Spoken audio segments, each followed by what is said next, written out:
যে ব্যক্তি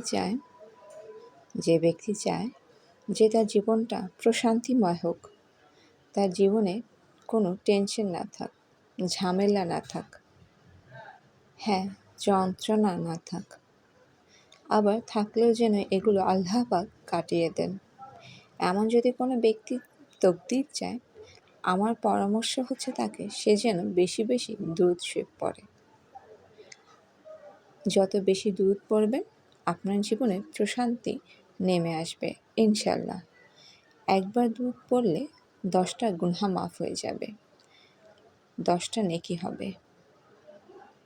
আল্লাহ পাক 10 বার রহম করবেন, আপনার মর্যাদা আল্লাহ 10 গুণ বাড়িয়ে দেবেন ইনশাল্লাহ। আল্লাহ তাআলার কাছে সবসময় চাবেন, আল্লাহ আপনি আমাদের এই দুরূদ পড়ার তৌফিক দান করুন। আল্লাহ হাফেজ, সবাই ভালো থাকবেন।